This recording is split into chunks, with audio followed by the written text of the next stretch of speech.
अस्सलाम वालेकुम दोस्तों, पीके मेगा वीडियो के चैनल की तरफ से आप सबको मैं खुशामदीद कहता हूं। आज मेरे साथ मौजूद हैं डॉक्टर अमानुल्लाह साहब। इनका तल्लक कराची से है और कराची में ये 5 साल प्रैक्टिस कर चुके हैं। उसके बाद अल्हम्दुलिल्लाह ये सऊदी अरब में 15 साल से हैं और यहाँ पर बहुत अच्छी इनकी प्रैक्टिस जा रही है। तो आज इनसे मैं पूछूंगा कि अगर किसी को घर के अंदर बाएं तरफ यहाँ पर बहुत ज़्यादा शदीद दर्द हो तो ये किस चीज़ का दर्द होता है और इसके लिए हम घर के अंदर एहतियाती तदाबीर क्या कर सकते हैं। अस्सलाम वालेकुम डॉक्टर साहब। वालेकुम। आप कैसे हैं? ठीक ठीक ठाक? ठाक। जो मैंने क्वेश्चन किया या सवाल किया इसके बारे में ज़रा तफसीलन बताएंगे। जी, सबसे पहले तो आपका बहुत बहुत शुक्रिया कि आपने हमें टाइम दिया और मुझे मौका दिया कि आपके ऑडियंस को जो है मैं थोड़ी सी फ़र्स्ट एड के बारे में बता सकूं, और जिसकी जानकारी हर बंदे के लिए अहम है। और उसका ये है, आपका जो क्वेश्चन है वो है कि अगर किसी को घर में बाएं तरफ दर्द की शिद्दत होती है तो हमें कैसे पता चले कि वो दिल का दर्द है या कुछ और है। तो मोटी मोटी चीज़ें मैं आपको बता देता हूँ कि दिल का दर्द किस तरह से होता है या दूसरे किस्म का दर्द जो है वो किस तरह से होता है, और अगर दर्द दिल का है तो फिर उसके लिए आपको फ़ौरन क्या करना चाहिए। तो ये 2-3 चीज़ें मैं आपको जल्दी जल्दी बता देता हूँ।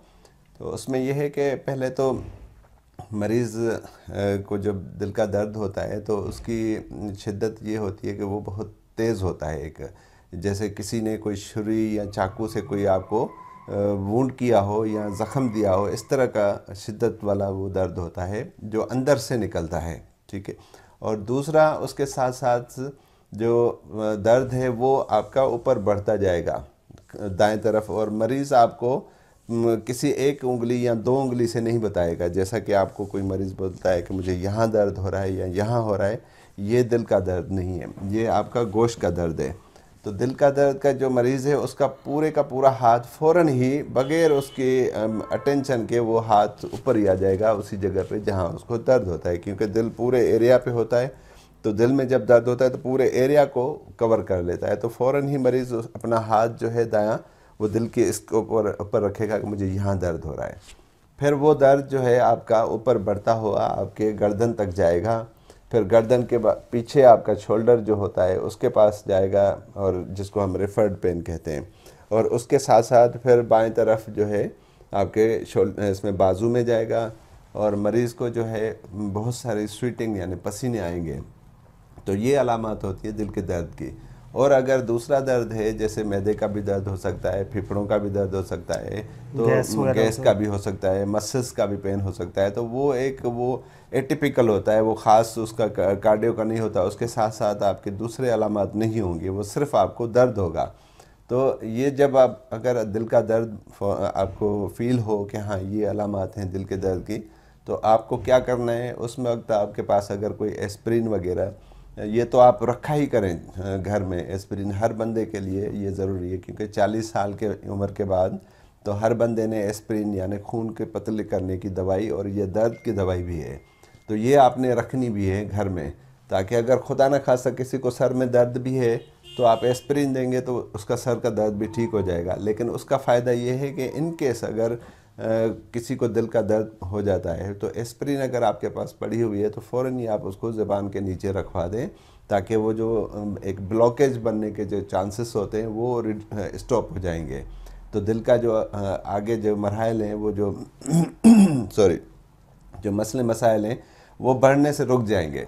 तो ये मेरी एक एडवाइस है सबके लिए कि एस्प्रिन का एक पत्ता सस्ता सा है, वो ला के अपने घर में रख दें। 15-20 रुपये 50 रुपये का है, वो रख दें, घर में पड़ा रहे किसी भी वक्त इमरजेंसी में, क्योंकि हर घर में तो बड़े बूढ़े हैं ही हैं, तो वो काम की चीज़ें वो रखा करें। और दूसरा ये है कि मरीज़ को बोला करें कि आप थोड़ा सा खांसें, ठीक है ना। अगर मरीज़ की शिद्दत ज़्यादा दर्द से बढ़ रही है और आप समझ रहे हैं कि मरीज़ की कैफियत ख़राब हो रही है और वो बेहोश होने वाला है, तो इस कैफियत में आपने पेशेंट को बोलना है कि आप ज़ोर ज़ोर से खांसें।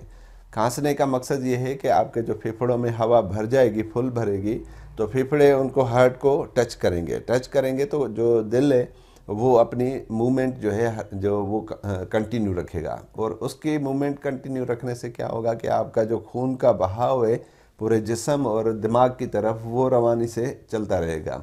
क्योंकि अगर दिल रुक गया तो फिर आपका जो ब्लड है वो भी रुक जाएगा, क्योंकि जो दिल का काम है वो है एक पंप वाला काम करना, ताकि वो चलता रहेगा। ब्लड आपका जिस्म से फेफड़ों पे जाएगा, फेफड़ों से जिस्म में जाएगा और ऊपर ब्रेन में जाएगा, तो जिसको ऑक्सीजन मिलती रहेगी ब्रेन को और ब्रेन ठीक रहेगा आपका।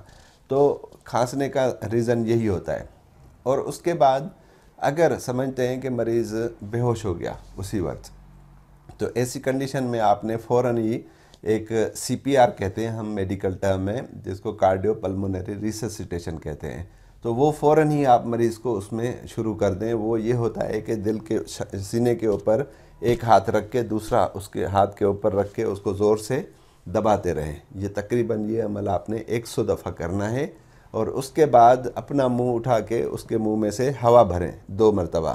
तो इससे ये होगा कि दिल का जो बहाव है वो चलता रहेगा, और दिल जब अपना काम थोड़ा सा करता रहेगा तो ब्लड का जो सर्कुलेशन है वो दिमाग तक पहुंचेगा, और दिमाग का जो एक डैमेज होता है वो हम उसको बचा सकते हैं। तो उसके साथ साथ आप फ़ौरन ही ऐसे मरीज़ को हॉस्पिटल में ले जाएं, और ये अमल आप कंटिन्यू रखें जब तक कि अपना मरीज़ थोड़ा सा होश में नहीं आता या उसकी जो नब्ज़ है वो नहीं चलती, तब तक ये अमल आपने दोहराते रहना है हॉस्पिटल तक। फिर जब हॉस्पिटल में पहुंचेगा मरीज़ तो फिर वो वहाँ का जो डॉक्टर्स स्किल्ड हैं वो अपना ECGs और दूसरे टेस्ट वगैरह वो करके उसको डायग्नोस कर लेंगे कि हाँ इसको मज़ीद क्या करना है या क्या नहीं करना। तो लेकिन यह है कि घर में आप लोगों ने ये चीज़ें ज़रूरी करनी है। एक तो एस्प्रिन रखना है, और दूसरा ये जो मैंने आपको बताए हैं अमल, ये आपने बिल्कुल करना है उसको मरीज़ के साथ। तो इंशाल्लाह ये है कि मरीज़ किसी हद तक आप इसको सेव कर लेते हैं। अब BLS का मकसद ये है, जो CPR हम जिसको कहते हैं, वो पाकिस्तान में तो बदकिस्मती से हमारा हेल्थ सिस्टम इतना काबिल तारीफ़ है नहीं, और वहाँ पे गवर्नमेंट की भी मेहरबानी है कि जिसकी वजह से इस पर तवज्जो है नहीं। लेकिन बाहर यहाँ सऊदीया में ये मैंडेटरी कर दिया है कि हॉस्पिटल के हर डॉक्टर को CPR आना चाहिए, BLS उसका बाकायदा हमारे ट्रेनिंग करवाते हैं यहाँ पे जो डॉक्टर्स इमरजेंसी में होते हैं और मेडिकल डिपार्टमेंट में। तो उसकी ट्रेनिंग होती है, वो साल में 1 मरतबा वो ज़रूरी करवानी होती है उसको, ताकि उसकी रिवीजन होती रहे और उसको वो स्किल आती रहे। और यहाँ ये करते हैं कि हर बंदे को, घर में भी लोकल आम बंदे को भी ये चीज़ें ट्रेनिंग करवाते हैं, ताकि अगर कोई बंदा घर में इस तरह का कोई प्रॉब्लम क्रिएट हो तो वो खुद उसको वहाँ हॉस्पिटल तक सही सेफ तरीके से पहुँचा सके। फिर यहाँ रेड क्रिसेंट है तो वो उनको अलग सी ट्रेनिंग दिलाते हैं। तो यहाँ तो एक प्रोटोकॉल के साथ चलते हैं जो प्रॉपर मेडिकल का प्रोटोकॉल होता है। तो ये आप सब लोगों को सीखना चाहिए जो मेन चीज़ें हैं, ताकि आप जो कम से कम ये ऐसी इमरजेंसी वाली सिचुएशन है इससे अपने मरीज़ को, अपने प्यारे को बचा सकें। Thank you so much. Welcome.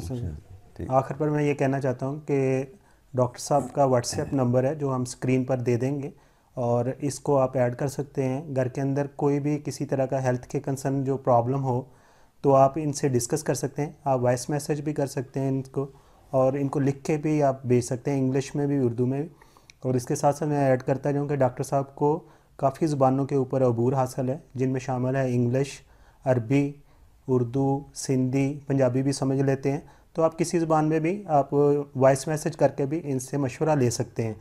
तो उसके साथ साथ इनका एक अपना चैनल भी है, हेल्थ के कंसर्न है, बहुत अच्छी अच्छी वीडियो बनाते हैं, और एक आम ज़ुबान में जो आम बंदा समझ सकता है वो लफ्ज़ इस्तेमाल करते हैं। बहुत ज़्यादा हार्ड लफ्ज़ इस्तेमाल नहीं करते, क्योंकि अक्सर डॉक्टर जो वीडियो बना रहे होते हैं तो उसमें अल्फाज जो चुने गए होते हैं वो बिल्कुल ही मेडिकल वाले अल्फाज होते हैं, तो जिनकी वजह से आम बंदे को वीडियो की समझ नहीं आती। तो आप इनके चैनल को भी सब्सक्राइब कीजिए। आखिर पर मेरी वीडियो पे उसका भी मैं लिंक दे दूँगा, और यकीनन आप इससे मुफीद मशवरों से आप फ़ायदा उठाएंगे। आप तमाम दोस्तों का बहुत बहुत शुक्रिया, और डॉक्टर साहब आपका भी बहुत बहुत शुक्रिया। Any time. Thank you ji.